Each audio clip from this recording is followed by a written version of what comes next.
I think it's really important for us to go and discuss the paranormal, make sense of it, try to get some respect from the scientific community and the public, and, let them know that, we're not all crazy zealots, but, we're citizen scientists. We're just trying to figure out some things.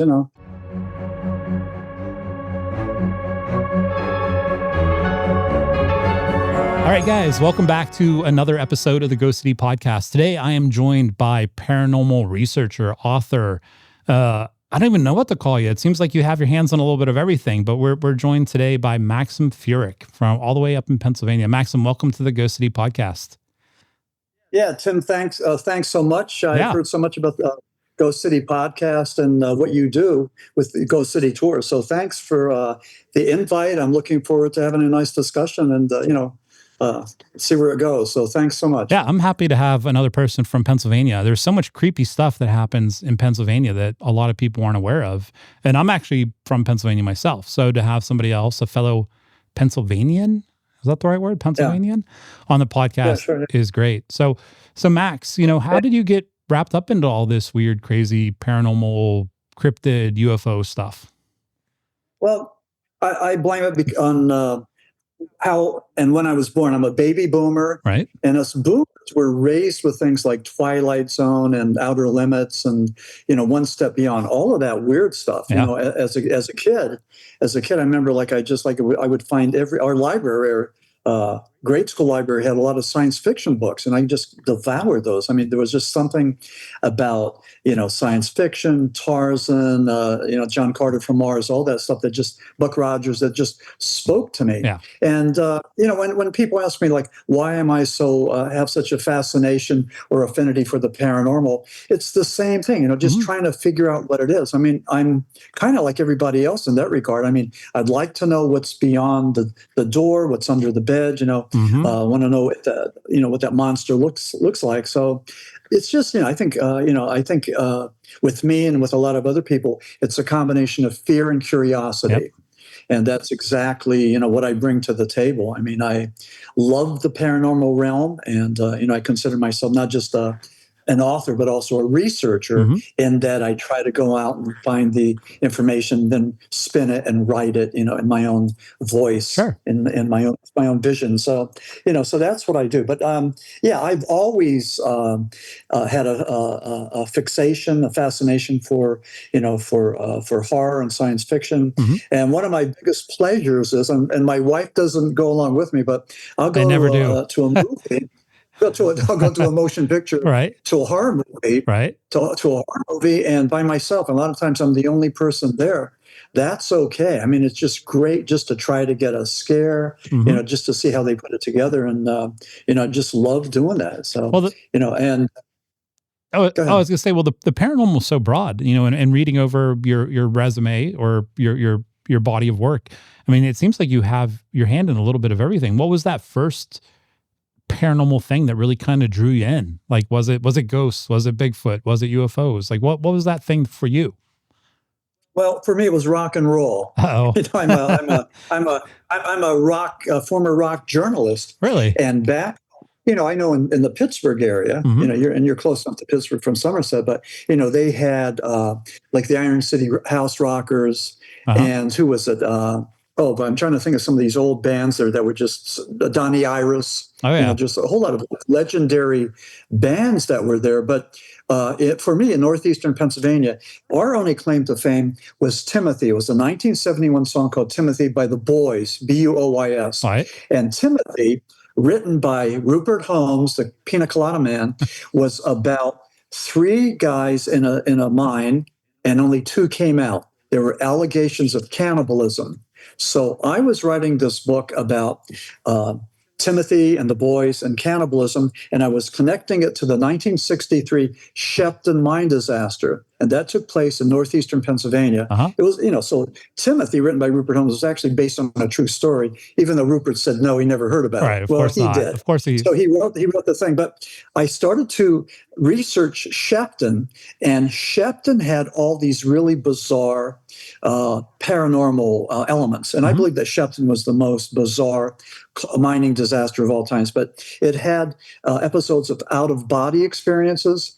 near-death experiences, and afterlife experiences. They saw the vision of Pope John the 23rd. And Tim, here's the thing. Shepton took place in August of 1963. Right. Pope John the 23rd died in June of 63. He died months before Shepton took place. Right. And he stood there in that tomb, in that mine for 2 weeks with his hands like this, almost giving them a sign that they were going to be rescued.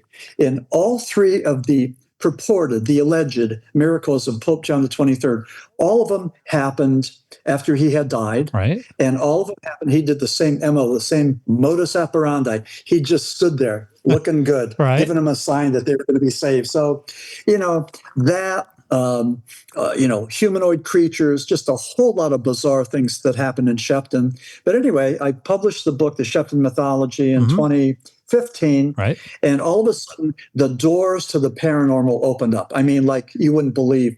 I was invited on podcasts. I was invited to conferences. Mysterious Universe in Australia did a 90-minute presentation on Maxim W. Furek and the Shepton book. Right. And then Skeptical Inquirer, and let's give them credit for what they do. They wrote this really long piece about Shepton and the miracle and all the paranormal things, and right at the end, the only thing they said was that the bad thing, the criticism was that when you look at Occam's razor, that medieval way of gauging whether or not something is valid or not, they said, well, it was probably hallucinations or something else, collective hallucinations by the miners. And I say no, that's just too simplistic. When you're trying to define and understand the paranormal, you don't go to the most basic, simplest element. You have to go beyond that. Well, especially, but I was going to say, especially if it's a shared experience. I mean, I'm a huge fan of Occam's razor. I apply it every day. Simplest explanation is probably the right one. But and if it was experienced by one person, you might actually be able to say it was a hallucination, and maybe that's right. But when it's being shared, because you said these miners, like, this was not one person experience, it was a group experience, right? Like, the other thing, the thing that separates Shepton from maybe mythology or superstition is that they were taken down to see Elizabeth Kubler-Ross. She was the woman who wrote On Death and Dying. When you lose a loved one, you go through that whole process of anger, negotiation, grieving, and then finally, after a million years, acceptance. You actually accept that thing. She wrote that. She met the miners, and she believed that they were telling the truth, that what they experienced was an example of life after death, i.e. the death of Pope John the 23rd. They also met with John Gray, I'm pretty sure that was his name, from the University of Virginia, who is one of the foremost authorities on life after death and near-death experiences. So again, he believed that what these miners from the Shepton experience, was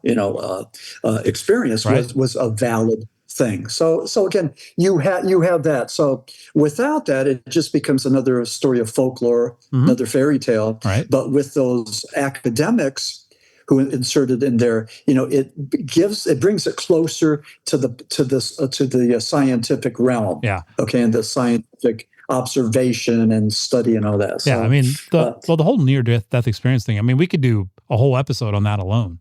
There's so much research coming out and about what they are. Because a lot of people, especially the first people that had near-death experiences, or the people that died and came back and described what they saw, most of them were just ridiculed at first. But now they're coming out with research, and a lot of, like you said, academics are actually saying, well, hold on a minute, there could actually be some truth to what these people are saying. And I think that is the right approach, because, I mean, how can all these people have the same experiences and they're just all making it up, And pretty much there's a tunnel, there's a being that's beckoning them towards the light, and they either continue to go or they back off. But it's amazing how the similarities. And again, Elizabeth Kubler-Ross, who was working in a hospice and working with people that were dying, she saw this, and she saw them die and saw them come back and all that. I mean, just an amazing individual. But I just want to say this: On Death and Dying, it's probably one of the most foremost progressive ideas of the 20th century. And Elizabeth Kubler-Ross was involved in that, as she's involved in my Shepton story. So interesting. So that was step one, Shepton. But today, but today you're still you went wide on the paranormal subject and deep too, on certain subjects, because when I was reading over, everything that you've been writing about, it's not just Shepton, somehow, somewhere along the way, you got interested in ghosts. I mean, at some point, I believe I read somewhere that you were even, you met the Warrens and kind of became involved with, not involved with what they're doing, but that helped pull you deeper into the whole paranormal, mess. That's what I always call it, because it's a big mess. But it is, yeah. So after the Shepton mythology came out, about 9-10 years ago, I seem to have hit my stride. I seem to have found a demographic. Right. So I started to write other books about the paranormal. Coal-Region Hoodoo was the one that was just like, it was like 2 books in one, but I just talked about northeastern Pennsylvania, the coal region, the Coal-Region Hoodoo, borrowing that term from the bayou, from Louisiana, but what the hell, I mean, we needed something. So in Coal-Region Hoodoo, I talked about northeastern Pennsylvania, as well as western Pennsylvania and Chestnut Ridge and all that. Yeah. And this is kind of interesting how things sometimes, transpire, how doors open. But a couple of weeks ago, there was a feature article in the Pittsburgh Post-Gazette, and that was Mary Ann Thomas. She wrote it. It was talked about Maxim Furek, who has this affinity for Western Pennsylvania, who writes articles about Western Pennsylvania, like Chestnut Ridge, who had an article in Fate magazine, the latest issue of Fate, the Bible of the paranormal, on Chestnut Ridge. But anyway, that was great. It was a wonderful article. Yeah. A lot of people called me, said they saw it, they liked it. Thanks for spotlighting Western Pennsylvania and all the paranormal weirdness. But because of that, I got a phone call from the Bigfoot Expo people in Forest County. And so they signed me up as a guest speaker for their there you go. Expo. Yeah, I know. And then, well, here you go again. And then again in Fayette County, they're having another, it's the Interdimensional Paranormal Conference. So again, I'm doing a presentation on the Smurl haunting, and just great. But I mean, the doors opened up, and it's the Pittsburgh Post-Gazette has a circulation of 83,000, second largest publication in Pennsylvania. But as a former newspaper guy, I mean, I want to cry because they're closing their doors. They're I heard about that. Stop publishing in May, I believe, unless some rich guy like you, invest in the paper. They need a Jeff Bezos kind of guy, not a Tim Nealon kind of guy. I could buy them all. I could buy them all cake on the way out the door. Thanks for your time here. That's about all I'd be able to do for them. Yeah. Well, no, but when I came across you, because I had actually asked Chris, I was like, hey, you need to reach out to this guy, and it might have actually been the Post-Gazette thing that I read, because, cool. Being a Western Pennsylvania guy myself, growing up there, I know a lot of the folklore. I remember, kids coming into school and claiming that, they had seen Bigfoot out on their farm, people seeing UFOs, the ghosts. I mean, Pennsylvania as a whole, and that's why I started the episode out that way. There's a lot of creepy shit and spooky stuff that happens in Pennsylvania, but it doesn't really get out, Well, as a person as a, born and raised Pennsylvania guy, from Luzerne County. I mean, I like to write about Pennsylvania, and I like to boast about Pennsylvania because, a lot of people don't realize that Pennsylvania, according to the, maybe the Travel Channel, after California and Washington State, Pennsylvania ranks number 3 in Bigfoot sightings. Florida is 4th when you count the skunk ape. So again, there's no, one group that keeps tabs on all this, but from what they know, anecdotal information, Pennsylvania ranks 3. So that's great. And the other thing too is that, I mean, Stan Gordon, you've probably chatted with Stan, but Stan Gordon keeps this data. And whenever the Pennsylvania State Police gets a report about a Bigfoot or a flying saucer or an orb, they say, well, call Stan Gordon. He'll document. But Stan Gordon was one of the first to talk about Bigfoot and flying saucers together, not separately, but Bigfoot and orbs, or Bigfoot and flying saucers together, that, you see them together. You see the Bigfoot emerging from the orb. You see the Bigfoot going into the orb and it launches, whatever. It sounds bizarre, but, there seems to be a lot of that in Western PA. Yeah, I think, so I don't know. See, I'm always going to push back on that, because I'm a Bigfoot believer. Actually, I think I've seen one in my life. The way that I explain it is that if it wasn't a Bigfoot, I don't know what the hell it was, because I try not to make a claim that I can't back up. But there is a lot of, and I'm going to try not, the guys are probably rolling their eyes behind the camera, because I actually don't believe in the UFO Bigfoot connection, because there's a lot of stuff out there where it's like, they can make themselves invisible, they can, travel between dimensions. And I'm definitely in the camp of, they're probably just an undiscovered animal.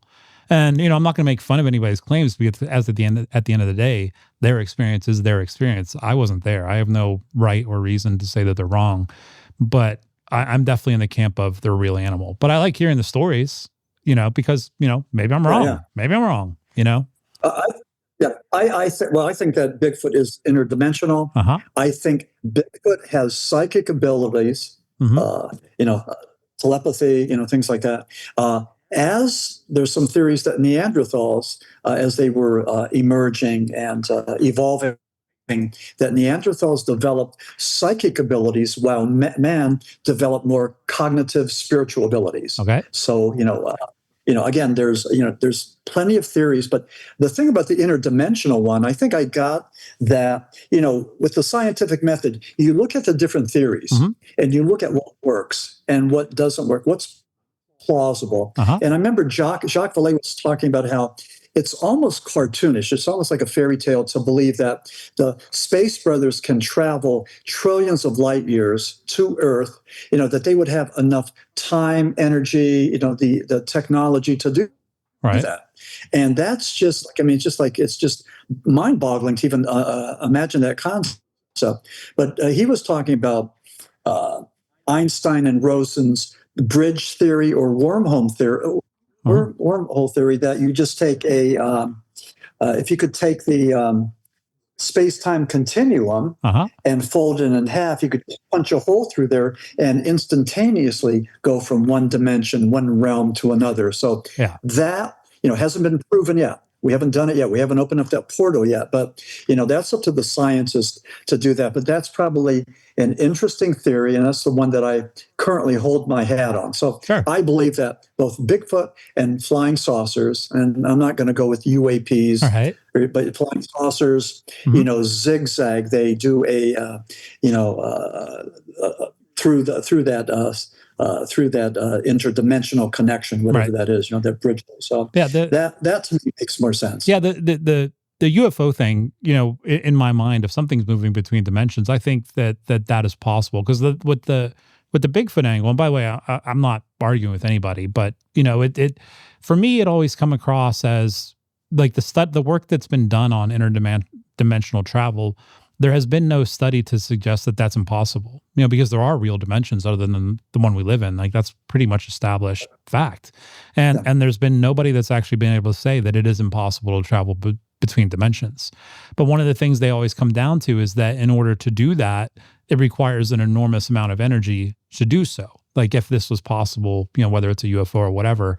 And that's why, from a UFO perspective, I could kind of get on, I could get on board with that, because I would imagine a UFO is capable of, when we're talking, alien spacecraft or whatever, of producing that large amount of energy that would be required to travel between dimensions. But with Bigfoot, that's where I kind of am like, but where are they getting that energy from to be able to do that? So. Yeah. Well, even with Bigfoot, I sort of straddle that. There's, the flesh and blood people, and then the woo people. I've been called Dr. Woo, but I believe that I think that Bigfoot is an interdimensional creature. That there seems to be a lot of things there that when people see Bigfoot, all of the stories are pretty much the same. That they don't walk, they glide. That they don't reflect light, but they emit light. That there's the smell and everything. But I believe it's an interdimensional creature, but I don't ignore some of the flesh and blood guys that have seen. There's eyewitness reports. There's the smell. There's the structures. There's the sounds. Unique sounds. The wood knocks. I mean, all of that. I mean, so when you look at J. Allen Hynek's high strangeness, when you look at levels of high strangeness, even with Louisiana and Annabelle, lots of strange things here. One fire at the plantation is one thing. The fire at Marie Laveau's place is another, and then the jailbreak is number 3. So I mean, 1 is a coincidence. 2, maybe a strange coincidence. 3, I don't know. That gets my attention. The same thing, though, with the flesh and blood cryptid searchers. Not just 1 or 2, not just the eyewitnesses, but the smells, the sounds, the structures, all of that. So there's a lot more to it. You can't, and let me not forget the footprints, the cast, larger than bears, larger than apes. They're huge, and certainly. He just passed away. Jeff Meldrum. I'm blocking. Jeff Meldrum. Jeff. Jeff had such a wonderful collection. I had a chance to meet him at the Ocala Bigfoot Expo a couple of years ago, and what a great guy. He was a guy that said he would be the last one to get invited to the high table, because he was always taking that scientific route. And he was one of the woo guys, and so a lot of people were just skeptical, but they couldn't ignore him, because I mean, like he was loud and proud and had all the data and talked about the gait, the ambulation, and and these are people that have that academic knowledge that people like me don't have. I mean, they know about the weight and the gait of something, and like how maybe a 10-foot creature, how long that stride would be, or how deep that footprint would be. So Jeff Meldrum was one of those guys that brought science to the table and helped legitimize and validate, the paranormal, at least the cryptozoology. So he did a lot for the. Yeah, and before Jeff, if you're really interested, and it sounds like you are in this subject, and maybe you've already read this. So in the early '80s, Grover Krantz, who you might be familiar with, so he released a book called Big Footprints. Everybody always thinks it's Big Footprints, but it's actually Big Footprints. And he goes into the anatomy, and before Jeff came along, Grover Krantz might have been like the footprint guy, up until that point. Jeff kind of took it to the next level. But even that gliding behavior that you mentioned that people observe, that's all explained in that book really well. So if you ever really want to dive into, kind of like the anatomy I think. I think Grover Krantz was the first one to start using the word Sasquatch. And back in when was it? Was it 19? I want to say 60. No, when the Humboldt Times had the article about Bigfoot. And I'm blocking on the year, but what they did was, they talked about the California abominable snowman, and they wrote this article, and they used the word Bigfoot for the first time. They received thousands of letters of people that said, yes, I believe in the California abominable snowman, or yes, I have seen this wild thing. So this was kind of new for the white man, a Bigfoot creature. But then we started to hear from the people in the coastal peoples from British Columbia, and here Sasquatch had been around for thousands of years through totem poles and the oral tradition and all that. It was supposed to be the protector of the environment, and to see a Bigfoot would be a blessed thing. And I remember, the stories about Bigfoot are just like amazing. Typically, there was an article in the New York Post, I believe, that I cited, and the reporter said that Bigfoot sightings are relatively boring. They're very routine. That's very true. Very boring. They're almost always the same. We'll see. Yeah. Well, yeah, exactly. And it's rare to hear of a Bigfoot attack or a Bigfoot killing somebody. There was the Ape Canyon incident. That's legendary. But the other one was President Theodore Roosevelt, and in the book that he wrote, he talked about this shaggy creature, this cryptid-like creature that killed a fellow hunter in Montana.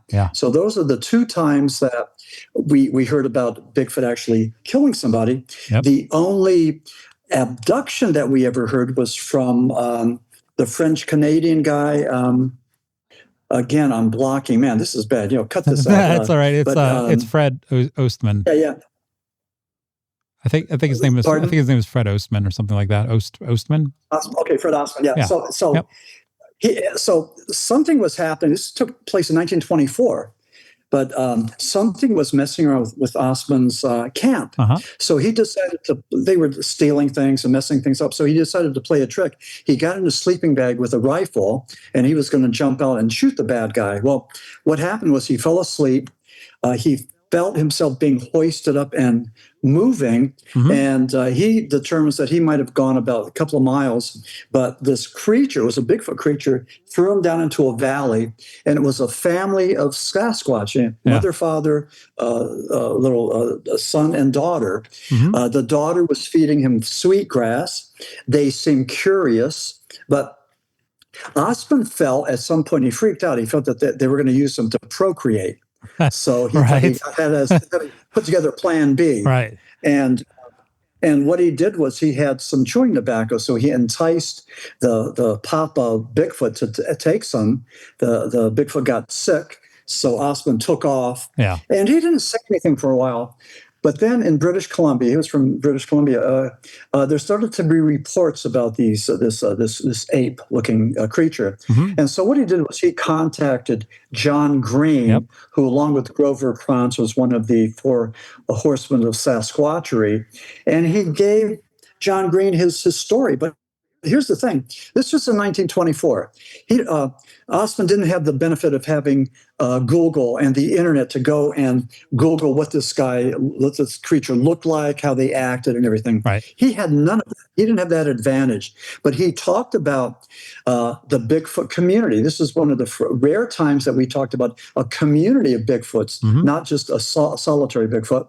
He did not talk about the smell. Right. And, we've heard different theories about that the smell is either used as a weapon, or the one that I like is that Bigfoot zigzags, shapeshifts from one dimension to another. And when they come into our dimension, they bring with them that stench, that like potato cellar, musty smell, rotten eggs. All you just did was give Paul an excuse as to why his office smells. Because now he could just be like, dude, I was moving between dimensions. Actually, Paul's office doesn't smell, but yeah, the whole story with him becoming abducted by a Bigfoot, I don't know that I buy it now. And I'm saying, I'm not saying it's not true. I don't know. Like, I kind of be one of those guys. It sounds a little fantastical. Now, the Ape Canyon one, that's when Fred Beck, shot at the Bigfoot, and then they all came. I think that one's a little bit more plausible. If not, it happened. I don't know. Of course, I always say this. I wasn't there. I don't know. Who am I to say what's true and what's not? But the one, him being abducted by the Bigfoot, it does sound a little bit fantastical. I'm not saying it didn't happen. It just, sometimes I have a hard time thinking that it really happened, But when John Green went there and interviewed him, he just thought that made sense.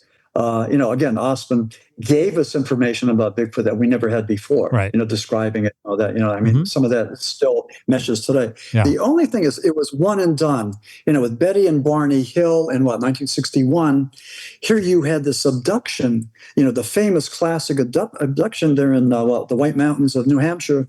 And then you started to have an outpouring of people that said, yes, I've been abducted too. And then you had people like John Mack, and a ton of Whitney Strieber, a ton of people stepping forward and writing about this, and even John Mack being, he was a Harvard scientist. Getting a lot of pushback from the academic community for him actually talking about paranormal things. He really put his neck out there, but he demonstrated a lot of courage, for doing that. So simply because I want to try to keep the conversation on Pennsylvania, because dude, I could talk to you about this for hours. I'm going to kind of circle back here now to Bigfoot in Pennsylvania, because like you said, Bigfoot, depending on where you look, it's always at least in the top 8 in the entire country, no matter whose list you're looking at, Pennsylvania. And, one of the big regions you've actually brought this up is the Chestnut Ridge, all the way up into the Allegheny National Forest and stuff like that. when you've been researching Bigfoot in Pennsylvania, what have you found out that makes you believe that Bigfoot is in Pennsylvania and that people are actually seeing it? Because I know they are, but what have you had your ear to the ground and found out?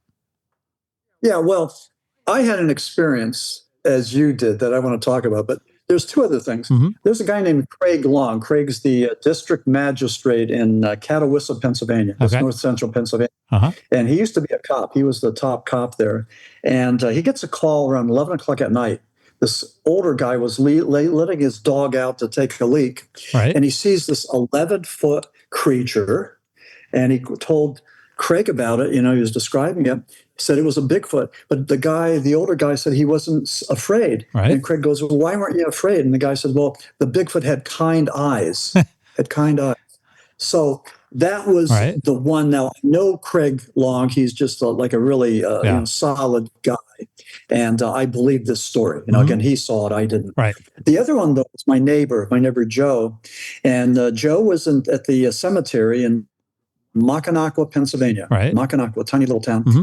And he's gone around the curve there, and there where they have like a road, a utility road, he saw not one but two Bigfoot creatures. One was cinnamon, that was larger, and one was black. Yeah.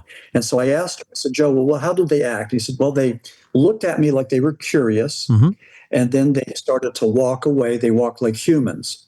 And then I asked him again. I asked him a couple questions, asking him the same questions in a different way. Right. And I got permission to call Stan Gordon. I told Stan, and Stan gave Joe a call and wrote this up in his narrative and cited me as the witness or whatever he did. But later, I went with my wife to the utility road. We saw something that we thought might have been tracks, but it was really hard. It was just hard. It wasn't very good soil not to find it. So we really didn't see anything. But again, my friend Joe saw those things. He swears by it. He's like just a straight shooter, hospital technician guy. I don't know. I mean, I don't know what to say. I mean, I think one of the things that surprises people when they start looking into Bigfoot, because behind the computer here, I got Paul, who is now saying he's Bigfoot agnostic. Carter, I don't think you believe in Bigfoot at all. Jury's still out. But I think one of the things that surprises people is just how many people have actually seen, these creatures, whatever they are. Like it isn't like 20 people a year see them. Like a lot of people. Like growing up on the Chestnut Ridge, I remember the first story I heard. I was probably only 12 years old, and a girl in my class came to school and said, "Hey, we saw one on the farm," and everybody kind of made fun of her or whatever, because that's what little kids do. We're all jerks when we're 12. Yeah. But it came out. It actually made the newspaper, and I read it, and that's when my dad told me about his Bigfoot encounter when he was a kid, and then as I get older, I mean, just in that area, around where I grew up in Pennsylvania, I don't think it's an exaggeration at all to say I've probably met 30, 40, maybe even more people who have had an experience with this creature. And by the way, I don't know a lot of people. I'm not a social creature. So for me to say 30, 40, that's a lot of people who have had a run-in with this creature in Pennsylvania. Yeah, when I talk to people that say they've seen Bigfoot, like maybe 2 or 3 times, I mean, I listen to them. I accept what they're saying. I have no proof that they didn't see it. But I want to tell you about my experience, and because I think it's pretty profound. I was with my wife, and we were down at a place called the Riverlands, and there's a pathway that's next to the Susquehanna River. Okay. And a lot of times it's flooded out. Well, this time it was dry, so we decided to go and trek along there and just look and see what we could find. Cormorants and whatever else. And I'm looking, and I'm always looking for Bigfoot. I mean, whether I'm a snowbird. I'm down in Florida now, but we either look for skunk ape or we look for Bigfoot up in Pennsylvania. But anyway, I'm looking, and I see this dark shape coming towards me. And I don't know, I've had the same experience with a bear, a black bear, and I see this big, huge thing. And it's not until you get closer that you say, okay, that is a bear. And that shape is a bear. Well, I'm looking at the shape. Right. And I'm wondering, but I said, what if that's a Bigfoot? So it's coming closer and closer. It ducks behind a tree. Right. And we're talking about like 1001, 1002, 1003. So maybe 3 seconds, maybe three and a half. But anyway, this creature comes towards me, and I look, and I'm thinking it's a Bigfoot. And then here, it's a woman wearing like a fur coat with the shoulder pads. And she went behind the tree and came towards me. And then I realized it wasn't a Bigfoot. It was this person. It's like, shit, it was a woman. For those, not nearly as exciting. For those 3 seconds, whatever they were, I mean, I had felt what it feels like to see a cryptid, a Bigfoot. I mean, it was just like my heart was pounding. Everything was racing. And, it wasn't. I kind of wish that it was, but it wasn't. But I mean, I thought it was for those seconds. But that was a wonderful experience for me, because I think that's what it would be like, to actually see one. No, again, I never did. But well, for me, and I'm not going to get into the whole story. Like I said earlier, I always say that if it wasn't a Bigfoot, I don't know what it was. And I've been a Bigfoot believer. I've been into Bigfoot, Loch Ness Monster, ghosts, like all my life. And when I had my experience, what honestly happened was it took me about 10 minutes for my mind to realize what had just happened. Like, because, you would think, like, Tim, you've been interested in Bigfoot your entire life, and you saw what you saw. Why did you not say, oh, that's a Bigfoot? I don't have an answer for that. But my mind was just like, it couldn't comprehend what I was seeing, almost like, because long story short, I only saw one from like the elbows up. And it was along a road, and it was on the inside of a guardrail, and it was like holding on to the guardrail and I'm passing it. Before that, there was a big shadow off in the distance I saw, which is why I slowed down. But I only seen like from the elbow up. But what stuck in my head the most, and I say this every time, was the fingernails. Like, I saw fingernails, and I saw hand, and I saw the fur. And that's why I'm very careful to say, I'm not saying it was a Bigfoot, but if it wasn't, I don't know what the hell it was. Right. But at the same time, exactly. What else could it have been? But I mean, my reaction to that was not, like being scared or it was literally like my brain kind of short circuited for a couple minutes. I always say 10 minutes. I don't know exactly what it was, but I know there was a little bit of time there where I was like, what? I mean, to be honest, I was like, what the fuck was that? Like, it was almost like I was trying to figure it out. It was bizarre. Now, I've heard people that see Bigfoot, there's like a shock, like electricity, like a gap, like a lost time, something. There's something there. Yeah, almost. I mean, for me, it wasn't anything like that. It was literally just like, because I was driving down the road. I would have been in big trouble if I was going 70 miles an hour or whatever. But no, it wasn't that. It was just like, it was somewhat, I don't know how to describe it. It's like my brain knew what it was, but I was trying to convince my brain that I knew what it was. You know what? If that makes any sense, for me. But one of the Bigfoot guys in Western Pennsylvania is Bill Rigby. Now, Rigby claims that when he saw a Bigfoot at 15 feet away, that he got PTSD. And I'm just curious. I mean, when people see Bigfoot, I mean, the people that you talk to, what's the most common reaction? I mean, do they have an epiphany?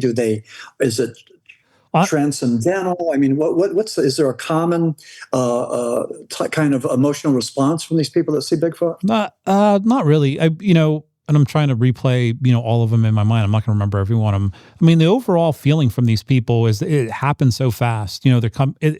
With few exceptions, they were always road sightings. People driving at night, they come around a bend and it's already halfway across the road, and they just see it take that final step or two, and then it's gone. For them, it was just shock. Like I know what I saw, and then of course there's that. What do I do with this now? Because half the people, if not more, are afraid to mention it to anybody. The one guy I talked to that actually had more of a longer experience, he said he saw it for about 10 seconds in total. It was in a cornfield. And he said the thing that he noticed was that it was taller than his damn corn. And that's how he initially saw it. And if you've ever been in a cornfield, corn that can get, 7-8 feet, no problem. So for him to see like, a head sticking out and moving through a cornfield, and then he said he saw it like duck down and he didn't see it again. He was just like, yeah, it's all one. Like, he was actually very calm and nonchalant about it. He's like, it's what I saw. And, nobody will ever tell me otherwise. I'm like, all right, sounds good. Yeah. But no, I've never, and I know they're out there, but I've never talked to anybody who has experienced any paranormal thing about them. Actually, I did talk to Matt Moneymaker, who I'm sure you're familiar with, the founder of the BFRO, and he kind of threw that at me during a podcast one time. He's like, "Hey Tim, I want to talk about the paranormal aspect of it," and we ended up talking about it for about an hour. And he was very much on the fence, kind of like what we've talked about. Is like people have had these experiences, but do we want to attribute that to Bigfoot, or is it something else, or like? And we were just kind of exploring that topic, but like I know people have weird experiences, and even in Pennsylvania, I know weird people do, because it was that, and I always forget the name of the damn town, the town with the famous UFO sighting. It begins with the K. Oh, Kecksburg. Yeah, Kecksburg. Kecksburg. Yeah, like I've even heard people say, like, around the time of all that UFO activity there, then all of a sudden Bigfoot started being seen around there a lot more. So that was one of the first times that I had heard of people trying to associate Bigfoot with UFOs, like somehow they're connected, was actually that town itself. And even that story, that UFO story, I mean, I'm sure you're very familiar with that. A great story. I think the latest rendition or version or explanation is that it was the Nazi Das Glock, the time travel bell that went from 1930 to 1965, landed in Kecksburg. So it's a great story. I mean, Kecksburg, I think, is more exciting than Roswell, and also I think it's more authentic, more genuine than Roswell. The reason I say that is, like, when Kecksburg happened, they had eyewitnesses immediately. Mm-hmm. People came forward and talked about what they saw. Yeah. They used the Freedom of Information Act to get information that was either A, lost, or B, redacted. Mm-hmm. So tell me what's going on there. Not so with Roswell. I mean, Roswell, they didn't write the Roswell incident. Charles Moore and Stanton Freeman from Pittsburgh, and the other dude, but they weren't able to. I think they wrote that like maybe 30 some or 50 some years later. Right. So everything was second and third hand information. So Roswell's more of a mythology. It gets bigger and bigger, and Area 51 and all that. Yeah. We don't know what's there. I mean, the whistleblowers come by, but even, and let me just say this. David Grush, now he's the guy from, I think, California, Pennsylvania. Uh-huh. He's from Western Pennsylvania. Mm-hmm. When we started to have all these congressional hearings, July of 2023, November, I believe, of 2024, and September of 2025, everybody went out there, like David Grush, who said that, I know where the bodies are. Uh-huh. I know where the vehicles are. I will release my information to the right people at the right time. And he never did. That's like 3 years ago. Same thing with Luis Elizondo. He did the same thing. I mean, it's just like it's a tease. Yeah. We talk about, the government talks a big talk about disclosure and transparency, but we get none of that. And it's my belief that we don't have the right to know. I mean, if you have the right to know, then they will give you that information, but nobody does. Right. And I think that there's just clandestine black ops groups, I mean, that are secret, not like the FBI or the CIA, but they're even more secret, that are dealing with this stuff. And we are not privy to that because we don't have the need to know. That's just what it is. I know, but we want to know. We want to know. Yeah, I mean, I don't know if there's UFOs or not, like, from other planets. Like, I do believe there's life out in the universe. I don't know how there isn't. I don't know. Yeah. I don't know that I believe that life has been here. Not that my opinion matters for anything. If they've been here, that they've been here. But I do think that, like you said, there's a difference between a right and a want or whatever. But if the government knows, I feel like they should let people know. Well, let's do this. I mean, rather than talking about Roswell and UFOs and everything, let's talk about drone hysteria of 2024. Oh yeah, we actually talked about that on this show before. Yeah. Yeah. So tell me the end story there. There wasn't one. Then back up a year before that to 2023, the Chinese weather balloons as big as a bus flying over the United States. I mean, what was the end story with that, the end game? Yeah. We never heard. The government never adequately explained it to us. We're still left in the lurch, confused, dazed and confused, and just, feeling anxiety. The government's supposed to be here to protect us and, to give us some kind of faith and all that. Mm-hmm. They let us down in 2023 and 2024, and I could name a whole lot of other years. Yeah, but I'm not a fan of government in general. I'm not an anarchist or anything crazy like that. But like what did we say about that? I think we said something like, it was funny how quickly the public forgot about all that stuff as soon as the media quit reporting on it,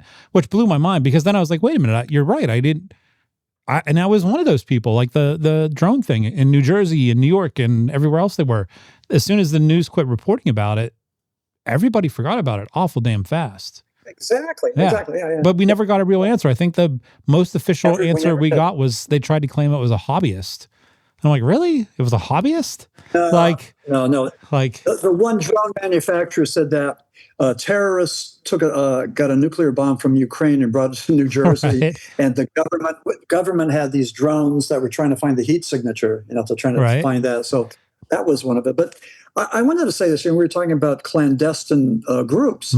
I was doing a presentation in Northeast at the Esoteric Conference. Right. Talking about Dr. Frederick Santee, the White Witch from Wapwalla in Pennsylvania. But anyway, the guy sitting next to me was from San Francisco, and he worked in remote viewing. He worked for the federal government. And I wanted to pick his brain and find out what he did and all that. And he wouldn't tell me. He said, I can't tell you. But Jacques Vallée was one of the people that are supposed to be really adept at remote viewing.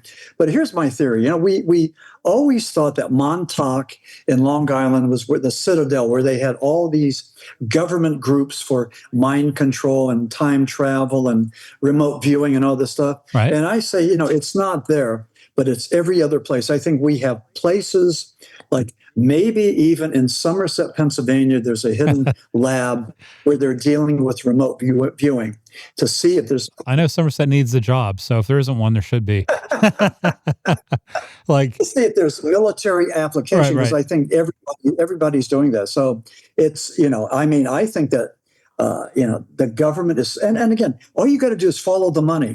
I mean, where are these trillions of dollars going, into these defense projects? Right.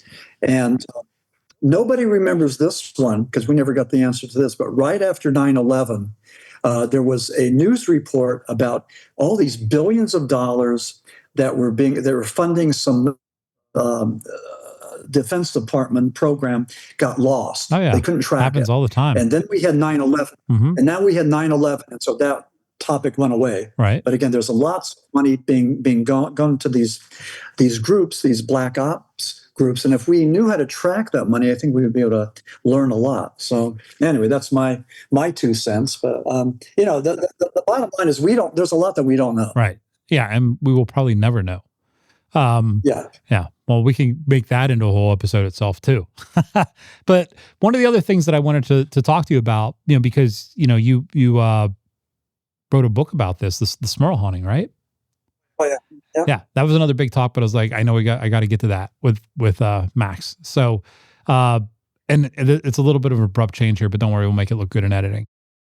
So the Smurl haunting, not a lot of people know about it, but it's one of those hauntings that it seems like more people should know about it. Yeah. Well, yeah. It's like because it actually influenced movies, I think, right? I don't know. I'm going to let you take it from here because I honestly don't know a lot about it either. Once I started reading about it, that was my thought. I was like, how did I not know more about this? And why don't other people know more about this? Well, it happened in the 1980s, and just a couple of things. I mean, I'm from northeastern Pennsylvania. West Pittston was about 30 minutes away from me. So during this, when this was happening, I would go there, take pictures, talk to the neighbors. I never talked to the Smurls. I didn't want to harass them because, they were under the gun with the paparazzi and the public, right, and demonic infestation. So I didn't do that, but I was there when it happened. And then there was a book written called The Haunted. That was written by Bob Curran, co-written by Jack and Janet Smurl and Ed and Lorraine Warren. Ed and Lorraine initiated a 15-city book tour in Jim Thorpe, Pennsylvania. Yep. Beautiful little touristy place. Yep. So I wrote a letter to the guy that owned the theater, the Victorian Theater, got permission to go there. So I took all kinds of pictures of Ed and Lorraine, hung out with them, and stayed in touch with them over the years. And Lorraine had a pet rooster named Einstein. So I'd call up Ed, and you could hear the rooster in the background. Right. They were good people. They treated me really good. They walked me through this thing of, they believed that they were Roman Catholics. They believed that the power of Satan is great, but the power of God is greater. Right. And Ed would talk about how he would cloak himself in the power of Jesus Christ, of St. Michael the Archangel, and of Padre Pio, my patron saint. And he would go and, for your listeners there, you could see that, right? Right. Actually, I see my face in the reflection. It's kind of creepy. Okay. Padre Pio had my location. I'm haunting the photo at the same time. Right.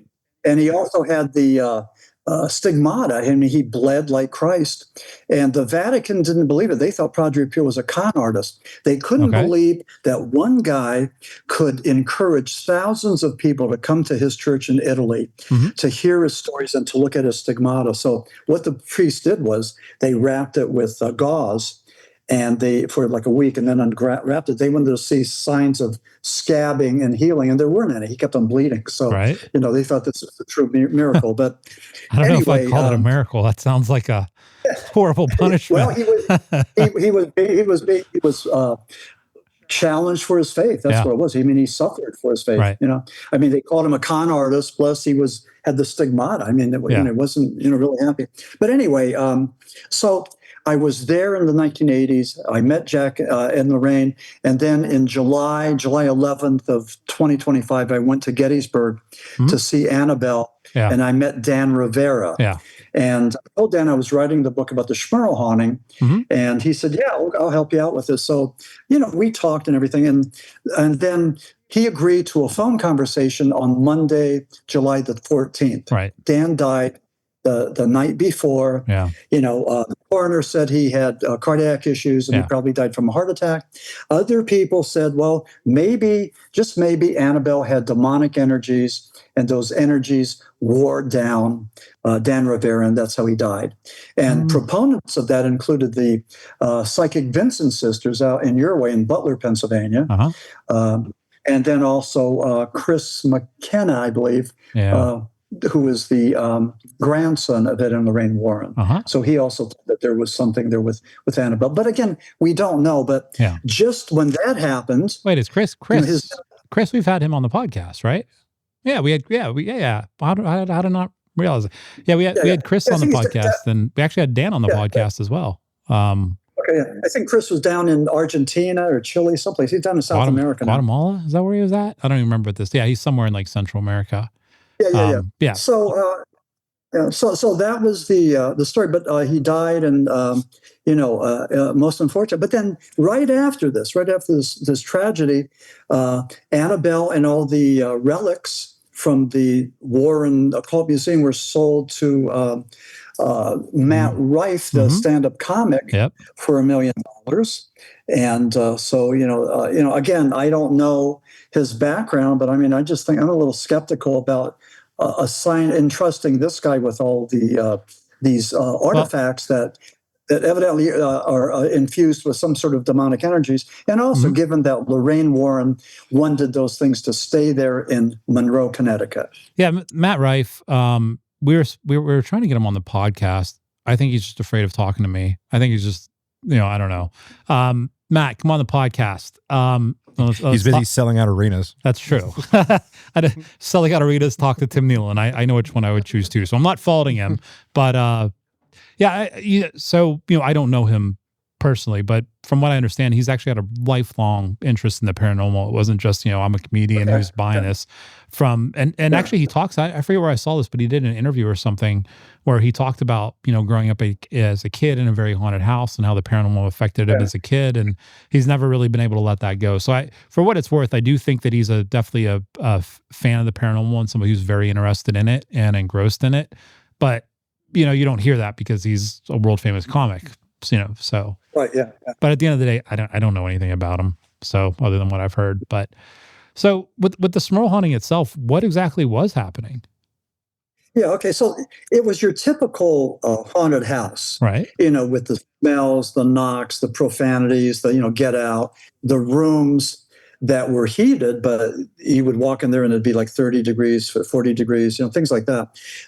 In my book, The Smurl Haunting, when Ed and Lorraine came, I compare and contrast the Smurl Haunting with Amityville, the Hinsdale House, the Damned Wells House in Wilkes-Barre. And I come away with this, that I believe the Smurl Haunting was a lot more violent. And that is because Jack Smurl was raped by a female demon, a succubus, and Janet Smurl claimed that she was molested by a demon. Right. That didn't happen in Amityville or those other places. I think with the Smurl Haunting, it was more personal. It's almost like at a crime scene. Yeah. If somebody is stabbed 45 times in the genital area, it's personal. If somebody's getting stabbed 45 times in the general area, good on them. I can only be stabbed like twice. That's you're not going to be able to. There's not going to be much left after that. But anyway. So the fact that he was sexually molested, Jack Smurl, I think that, and I believe that they had a target on their back because they were devout Christians, they were devout Catholics. I just think that maybe the devil scores more points by bringing people like that, devout people down. Yeah, we've talked to people like this before. So not people who've experienced, but there was that famous case near Pittsburgh, the Brownsville Road, which you're probably familiar with. We talked to him, and it was kind of he kind of described the same thing. He felt that it was whatever this was because of his faith, and that's why it kind of put a target on his back and brought that all upon him. And I was on one podcast and they said, well, why the Smurls? Of all the people, out of all the Catholics and Christians in West Pittston, why the Smurls? And I don't know. I don't know how the devil operates. I don't know how he thinks or she, so I don't know. It's probably a she. It's almost definitely a she. I get, the first question somebody watching this podcast would say, Tim, why didn't you ask it? Is one, do you believe that it actually happened? Like everything that the Smurls were describing, and do you think that this really happened to them? Oh, do I think? Yeah. Do you think? Yeah. That was a question. Oh yeah, that was a question. Yeah. Like, because I do. What happened was they had that famous Agnes flood of 1972. Right. So they just wiped out Wilkes-Barre and northeastern Pennsylvania. The Smurl family was one family that had to relocate. So they relocated to this really nice little bucolic village of West Pittston. They had a duplex. They lived in one side with their two daughters. Right. And then on the other side was Jack's parents. And it started slowly, noises, sounds, a brand new television that exploded, a chandelier that fell down and almost hit the girls, a collie that Dawn Smurl, she was 19, saw levitate and was flung across the room, which was either paranormal activity or maybe, Stephen King made a career out of writing about adolescents with psychokinetic energies. And it could be that Dawn Smurl somehow manifested that psi power and lifted up Simon, the German Shepherd, and flung it across there. We don't know, but little by little, things started to happen. And they asked the priest to come there and spend the night. They asked the priest to give a blessing. They asked the priest to do an exorcism. And finally, Janet Smurl called Ed and Lorraine Warren. She saw them on a TV program. So they came down from Monroe, Connecticut, spent like 4 days there, brought their publicist, and they were good with that. And that's okay. Not to fault them. They brought their publicist. And then Ed, who was a junior, an amateur exorcist, he wasn't able to get the job done. So he brought in Reverend Robert McKenna, who was a rogue priest. He didn't sign on to Vatican II, when the church tried to modernize, the Catholicism. So anyway, he belonged to the old school. But anyway, he tried 3 times to do an exorcism, nothing happened. So they brought in Father Treble from New York State. And here's the interesting thing. It took Father Treble 4 exorcisms to cleanse the Smurl house, which is all good. Right. By that time, the Smurls had left. But before that, he was at the Hinsdale house in Western Pennsylvania. Mm-hmm. He tried to cleanse the house. He was not able to. And he said, what his words were, he told the people there, get out, the dandies, get out of the house, take your belongings. Don't tell anybody where you're going. Just leave. This place is a pathway to hell. It's just bad. And I'm not exactly sure how or why, but it could be that there wasn't just one demon, but there was legions of demons there at the Hinsdale house that Father Treebolt wasn't able to go and, cast out. So, but he was successful at the Smurl house. The interesting thing, though, about the book, The Haunted, they don't even mention Father Treebolt, because this happened, they wrote the book in 1988. This happened later. Uh-huh. And when I wrote my book, Father Treebolt became the hero of my book. Right. So he taught a course in paranormal psychology, and just an interesting dude. Just good stuff. So, but well, so the family that you wrote your book about, you said that they had left by the time that the last two exorcisms. So once they got to wherever they went, did they still continue to have these problems that this, alleged demon or whatever was going on was causing them, or was it more at that point they didn't? But while they were still there at the Smurl house, they went on a camping expedition, and the demons followed. There were a lot of weird things that happened. And, some of us believe that demonic forces can infest people, places, or things, right? Like maybe a Smurl person or a Smurl house or an Annabelle doll. So you might have that. And, you have a progression of maybe temptation, infestation, obsession, and then possession. Right. So there's a whole little, a pattern of this happening. See, so there's, my line of thinking is, so I don't, I always have to say this carefully. It's not that I don't believe in demons, because even, in my 20 years of going out and ghost hunting very frequently and stuff, every once in a while, in my case, it only happened once, but we came across something that, if I had to label it, I would say that was demonic. It happened once. It lasted, it stayed with me for a little bit of time, but I only came across them once.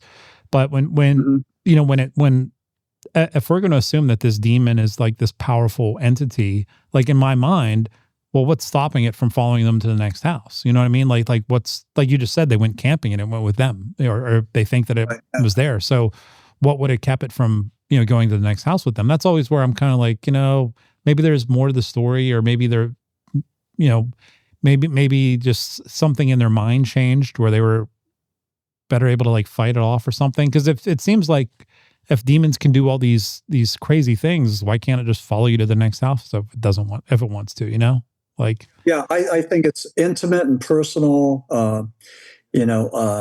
I think it's maybe temporary. Again, we don't know. We just take a look at some of these cases and try to see if there's any commonality between this case and the other case. Again, with the Smurl haunting, the only thing that it stands apart from the other haunted houses just because of the intensity, the level of violence, right? The level of personal violence. Yeah, well, once you're talking about, essentially sexual assault, that's right. It'd be hard to get more personal than that. Exactly. Yeah. And the Conjuring Last Rites that's supposed to be about the Smurl haunting.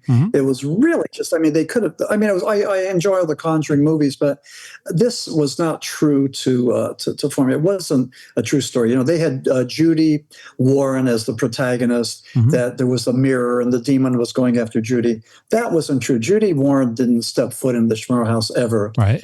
So that was that. Well, there goes Hollywood twisting facts again. Imagine that. They really did. And they could have made, they could have probably had a better story, a more accurate story if they would have had the church, maybe one priest saying that we have to go there and do a cleansing, and the other members saying, no, we don't. It's just a hoax, So that would have been a better story, a more authentic story. But they didn't do that. But that's okay. Yeah, they're in it for the money. So yeah. So we were, and by the way, for the money, 9 Conjuring motion pictures worth $2.7 billion net. Yeah. Net. How much? $2.7 billion. How much did the Warren family see of that? Probably nothing. Very little. Well, they just sold the rights, or rented the rights of the occult museum for $1 million. So they're at least $1 million in the black. Right? Seriously. Well, I said we try to keep these things about an hour, but there's a couple other quick things I wanted to get to as well before I let you go on your way, so to say. Try to bring it back to Pennsylvania so we can tie this all together with a bow on the end. One, I don't even know the right question to ask, even though I know what I want to get to. So, you mentioned that you're in Florida right now. How much are you still in contact with people in Pennsylvania, which is where it seems like the bulk of your work centers around? Are you still keeping tabs on what's going on in Pennsylvania, or are you kind of leaning towards Florida now? What I'm doing is I'm putting together the, let me see, what do I call it? The Maxim Furek 2026 Hoodoo Tour. Okay. So I'm going to be at Forest County June 12th. I'm going to be at Central Pennsylvania August 15th. Connellsville August 9th. Lancaster October 10th. And hopefully Gettysburg Ghost City Tours in September. So I'm putting this thing together. And I can't wait because, I really have a following. It's just the greatest thing to have people come up to me and say, "Hey, I read your book and I love your books," and that just validates me as an author. Yeah. It's something that we really need. Yeah. For me, I don't get that. It's usually like, "Hey, I heard you were an asshole." I'm like, I'm not an asshole, but no, So with the Gettysburg thing, so I know you and Andy are working on something, but you might be doing a book signing there. So I totally think we can work that out. And make that happen. I don't see why we can't. And by the way, I do want to say this while we're. I wrote a book called Coal Region Hoodoo, Paranormal Tales from Inside the Pit.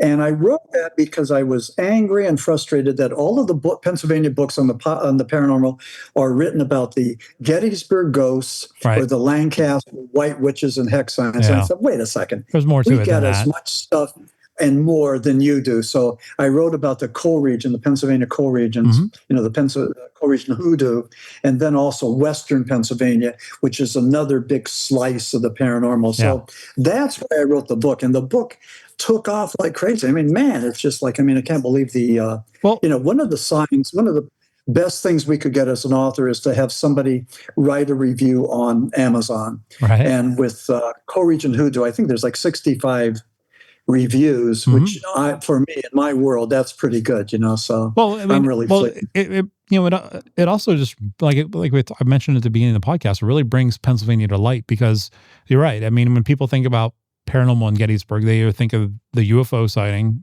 or Ghost in Gettysburg. That's really it. But there's so much more. Even if you don't want to speak strictly paranormal, we're in the heart of Appalachia, at least over in Western Pennsylvania where I'm from, the folklore and mythology and all that stuff all those stories I grew up hearing, nobody knows about outside of Appalachia. And it's so, there's sometimes I'm like, we should do a whole podcast just about Appalachia.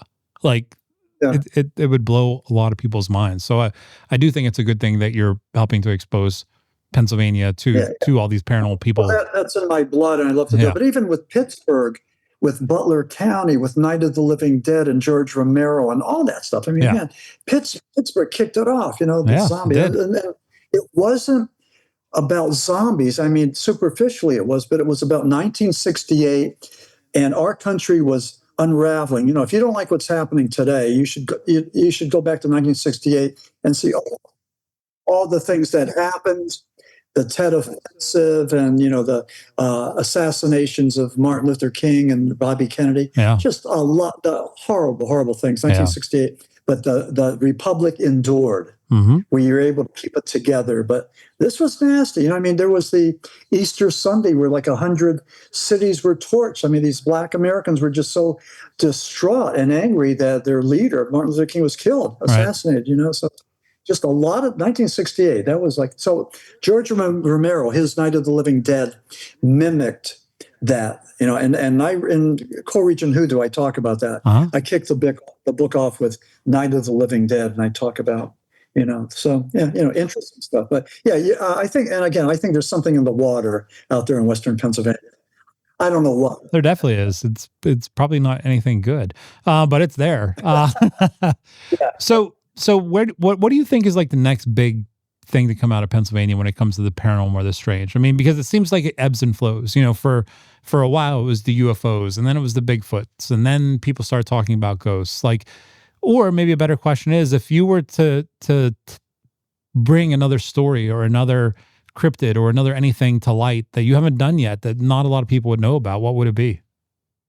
Well, right now I'm working on what I'm calling tentative. The working title is the Scream of the Haunted House. The Scream, singular. And it's about ghost hunters. It's about haunted houses. It's about the fact that many cultures and religions believe in an afterlife.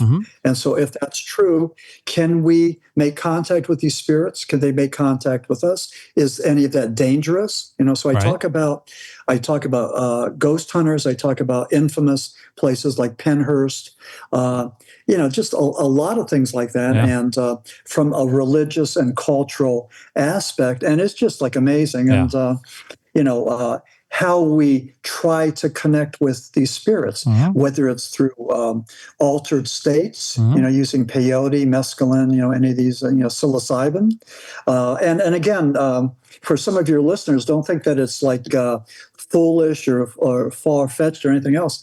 Johns Hopkins University was doing some experiments with psilocybin and senior citizens. And what they wanted to do is they wanted to see if they could unlock the key to spirituality, i.e., when you feel this spiritual euphoria, there's a neurotransmitter cocktail, like serotonin and all that, that floods your system. And they thought that they could mimic the same thing with psilocybin. So, no, I think John. I was gonna say, I actually think it's great. Not that I'm a big drug guy. I'm actually not. I smoked a little bit of pot when I was younger. Who didn't? But actually, within the last 5 years, I've actually had the chance to do mushrooms twice.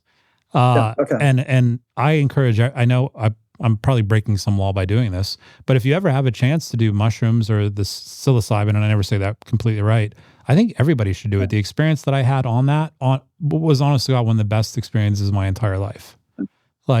It was as a young hippie, psychedelics were my drug of choice. But at this point, everything's working, all the cylinders are hitting, and I don't think I would do anything to mess with the cognition. So I'm right now. But the people that microdose and do all that, the closest I came to that, my book, Flying Saucer Esoteric, The Altered States of Ufology. I challenged myself to write that book in 100 days. I wrote morning, noon, and night. I was just like a machine, crazy, passionate, and I knew that if I went beyond 100 days, I was going to burn out. So I was going to pull out before then. But I did it in 97 days. Just under the wire. The book. Pardon? Oh, I said just under the wire. Yeah, just under the wire. Yeah, but again, it was like microdosing. I took some stuff to keep it going. But anyway, it was a great experience, and but I wouldn't recommend that for anybody, because that's just like really pushing yourself to the wall, and you don't have to do that. So nah, I'm sure it's for some people, but definitely not for everybody.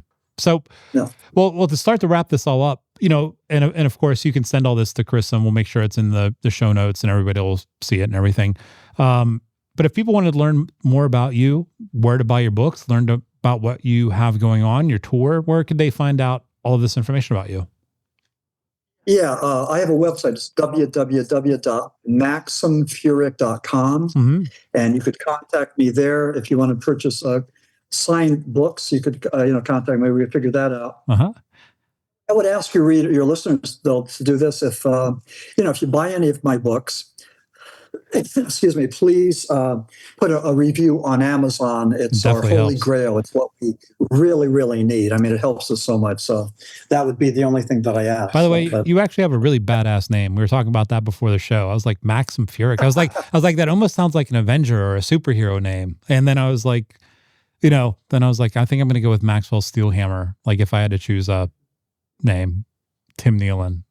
Yeah, crazy story. It's named after my Ukrainian grandfather, Maxim, and my Czechoslovakian grandfather, Vencel Furek. So let's see if you could say this to him. Maxim Vencel Furek. I'm not even going to try. Maxim. That's as far as I got. Vencel Furek. See, I can't do that like Furek. I can't do it. Everybody thinks Everybody thinks it's German, but it's not. So anyway. Yeah, I can't even roll my R's in Spanish. Much, but yeah, no worries. I appreciate having you on. And, like I said, it was your first time on the podcast and there's just so much to talk about, but I'm sure that we can have you back at some point and maybe pick one and just do a whole episode about it. And, because there's so much weirdness in Pennsylvania, and being a fellow Pennsylvanian myself, I always love the chance to, even though I want to move back there, I don't think I'd move back to Pennsylvania. I'm still proud of being from Pennsylvania, and it's a pretty damn cool state. If people would know more about it, they would realize just how interesting Pennsylvania actually is. Oh, absolutely. Yeah. I mean, it's a huge state, and God, it's just so diverse. I love it. Yeah. We're going back in April, so I can't wait. So. Yeah, I'll be there in May. You mentioned Pennhurst. I actually have to go do May. We have to go do an event there at Pennhurst, so we'll be up there in May. And my family's still in Pennsylvania, so I get to go up every now and then and visit family and stuff. But for now, I'm stuck down here in wonderful Louisiana. Okay, yeah. No, I really appreciate you taking the time to meet with us today. And like I said, if you want to learn more about Max and everything that he has going on, just look below in the show notes. You can buy signed copies of his books from the website, visit him on tour, or just keep up with what you have going on. And I'd love to have you back at some point and let's talk about something more in depth. We'll do that. Okay. Well, thank you so much, Tim. Thank you. Enjoy the evening, and thank you so much for this opportunity. I mean, I think it's really important for us to go and discuss the paranormal, make sense of it.